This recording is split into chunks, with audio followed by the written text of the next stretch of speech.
বারবার মিছিল করতো আর স্মরণ করাতো। আমি স্মরণ করছি 2012-14 সালের ঘটনা, যখন ছাত্র শিবিরের মহানগর সভাপতিরা এখানে দাঁড়িয়ে শেখ হাসিনাকে বলতো যে সতর্ক হন, নয় দিল্লি পালাতে হবে, তখন কেউ বিশ্বাস করে নাই। আচ্ছা 2026 আমার মনে পড়ে সেই সময় দায়িত্বশীল জনশক্তিরা এখানে দাঁড়িয়ে যে সতর্কবার্তা জানিয়েছিলেন, আজকে সেটি সত্য প্রমাণিত হয়েছে। তারা এখন দিল্লিতে, তাদের নাম এখন কেউ নেয় না। আমরা আজকে দাঁড়িয়ে আরেকটি দলকে সতর্ক করতে চাই, আপনারা যে পথে আগাচ্ছেন, যে পথে ভাবছেন আগাতে পারবেন, সে পথ দিল্লি যাবার পথ, সে পথ দেশ গড়ার পথ নয়। আমরা দেখেছি তারা অধ্যাদেশ বাতিল করতে চায়। কি অধ্যাদেশ? গুম প্রতিরোধ ও প্রতিকার সংক্রান্ত অধ্যাদেশ তারা বাতিল চায়। তার মানে আয়নাঘর ফেরাবেন? তারা সেটাই চায়, তারা চায় আবার আয়নাঘর ফিরুক। তারা চায় পুলিশ কমিশন তারা বাতিল করবে, পুলিশ কমিশন সংক্রান্ত যে অধ্যাদেশ। কেন চায় জানেন? তারা আবারও চায় পুলিশ যাতে একটা দলীয় ক্যাডার বাহিনী হয়। তারা চায় পুলিশের আইজিপি থেকে শুরু করে প্রত্যেকটা পদস্থ ব্যক্তিরা যাতে দলীয় ক্যাডার বাহিনীতে রূপ নেয়। তারা অধ্যাদেশগুলোর মধ্যে আরো যে কয়েকটা অধ্যাদেশ বাতিল চায়, তার মধ্যে একটি হচ্ছে সুপ্রিম কোর্টের বিচারক নিয়োগ প্রক্রিয়া নিয়ে যে সংক্রান্ত অধ্যাদেশ, সেটি তারা বাতিল চায়। তারা চায় সেই কোর্ট, যে কোর্টে বলা হয় আমি খানায় যাবো, বসায়া দিবেন, সেই স্কাইপি কেলেঙ্কারি, আবারও তারা সেই কোর্ট ফেরাতে চায়। তাদের স্বপ্ন এটা। তারা গণভোট নিয়ে অনেক আলাপ করছে। মাননীয় মন্ত্রী তিনি সংসদে বলছেন জুলাই সনদ অক্ষরে অক্ষরে বাস্তবায়ন করবেন। কেন জানেন? কারণ জুলাই সনদে একটা নিচের লাইন আছে যে রাজনৈতিক দলগুলো চাইলে যেসব বিষয়ে তাদের নোট অফ ডিসেন্ট ছিল, অন্য ইস্তেহার ছিল, সেগুলো চাইলে তারা অন্তরের মতো করে বাস্তবায়ন করতে পারবেন। আমরা বলেছি জুলাই সনদের যেসব বিষয়গুলো গণভোটে ছিল, সেগুলো অলরেডি আইনে পরিণত হয়ে গেছে, সেগুলো বাস্তবায়ন করতে হবে। সংবিধানে রয়েছে, সংবিধানে যেটা আছে সেটা হচ্ছে সর্বোচ্চ আইন হইল জনগণের অভিপ্রায়, আর জনগণের অভিপ্রায় বুঝবার সবচেয়ে সেরা মাধ্যম হলো গণভোট। আমরা গণভোটে জনগণের অভিপ্রায় বুঝে গেছি। যে বিষয়গুলো গণভোটের অংশ ছিল, জুলাই সনদের যে গুরুত্বপূর্ণ পয়েন্টগুলো গণভোটের অংশ ছিল, সেগুলো অলরেডি আইন হয়ে যাওয়ার উপক্রম। সেগুলো আপনি অস্বীকার করতে পারবেন না মাননীয় মন্ত্রী মহোদয়, সেগুলো না মানার কোনো অপশন নাই। তারা চিন্তা করছে পিএসসি সংক্রান্ত যে নির্দেশনা আছে জুলাই সনদে, অর্থাৎ গণভোটে যেটা পাশ হয়েছে, সেটা তারা মানবেন না। কেন জানেন?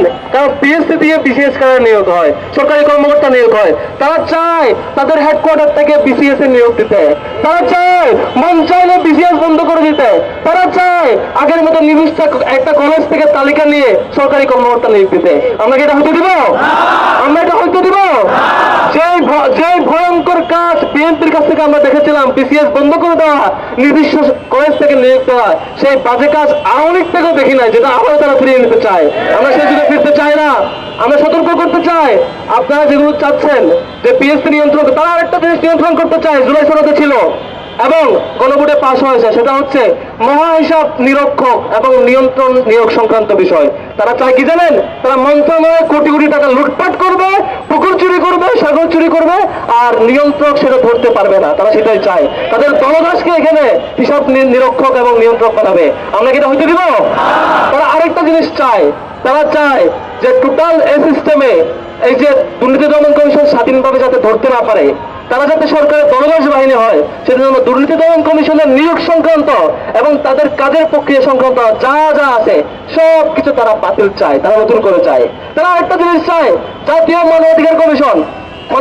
এর আগে দেখেছি ক্রস ফায়ার যদি হয়, যদি গুম হয়, যদি অন্য কিছু মানবাধিকার লঙ্ঘন হয়, তখন দায়িত্ব হচ্ছে মানবাধিকার কমিশন এটা স্বাধীনভাবে কাজ করবে।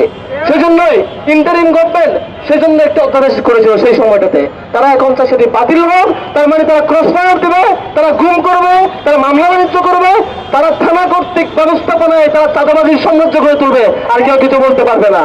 আমরা এটা হইতে দিব?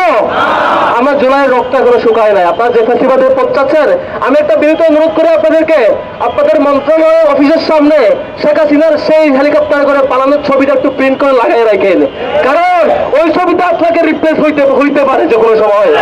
যে ছবিতে হেলিকপ্টারে উঠতি সময় দেখছেন শেখ হাসিনা হেলিকপ্টারে উঠছেন, সেই জায়গায় হতে পারে পরবর্তী ফেসিবাদ এবং পালাতে হইতে পারে। বীর চক্র এই জায়গা থেকে গত সময়ে 12-13 সময়ে যখন শেখ হাসিনা ফেসিবাদ হতে চাচ্ছিল, ছাত্র শিবির এই মঞ্চে দাঁড়িয়ে সতর্ক করেছিল, তিনি সতর্ক হন নাই, তাকে পালাতে হয়েছে। আমরা এই বীর চট্টগ্রাম এই অঞ্চল থেকে আবারও সতর্ক করতে চাই, এবারে বিএনপিকে আপনারা সতর্ক হয়ে যান। গণভোটের যে গণরায়, জনগণের অভিপ্রায়ে যে রায় বাস্তবায়িত হওয়ার কথা, সেটি সুন্দরভাবে বাস্তবায়ন করুন। সময় গড়ালে আর পিছনে আসতে পারবেন না। ভুল একবার করে ফেললে পারবেন না। এই ছাত্র জনতা আবারও রাস্তায় নামবে, এবার রাস্তায় নামবে চূড়ান্ত ভাবে ফেসিবাদের স্বপ্ন বুনে যারা, তাদেরকেও পাঠাবে অন্য দেশে ইনশাআল্লাহ। এর আগে পাঠাইছিলাম যারা ফেসিবাদ শাসন করছে তারা, আগামীতে যারা ফেসিবাদের নিবু নিবু স্বপ্ন দেখেন তাদেরকে পালাতে হবে এই দেশ ছেড়ে। আমরা আমরা আমরা আরেকটা সতর্কবার্তা করি, সেটি হচ্ছে গত 17 বছরে আপনারা আমাদের সহযোগিতা ছিলেন, ফেসিবাদ বিরুদ্ধে লড়াইছেন, এই জন্য আপনাদের মধ্যে একটা মায়া কাজ করে। কি মায়া জানেন? আপনারা জনগণের গণবিস্ফোরণের মুখোমুখি না হন, এরকম একটা দোয়া আপনাদের জন্য করি, আপনারা ভালো পথে আসুন। কিন্তু যদি দোয়ার কাজ না হয়, যদি সতর্কতা কাজ না হয়, আপনাদের মধ্যে সিম্পাতি আমরা ভুলে যাব। দেখবেন আপনারা ঠিকই আবারও গণবিস্ফোরণের মুখোমুখি হয়েছেন, এটি চূড়ান্ত পরিণতির মুখোমুখি হয়েছেন।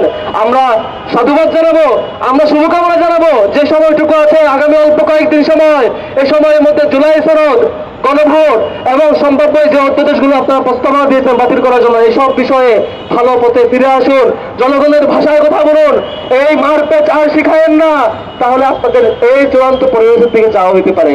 আমি আবারও আহ্বান জানাবো বীর চট্টগ্রামবাসীকে, বিশেষত ছাত্র জনতাকে, আগামীতে ছাত্র শিবির কিংবা শিক্ষার্থীদের প্রতিনিধিরা যে কোনো জায়গা থেকে এই সম্ভাব্য ফ্যাসিবাদের বিরুদ্ধে যে কোনো আন্দোলনের আহ্বান করলে আপনারা আসবেন তো ইনশাআল্লাহ?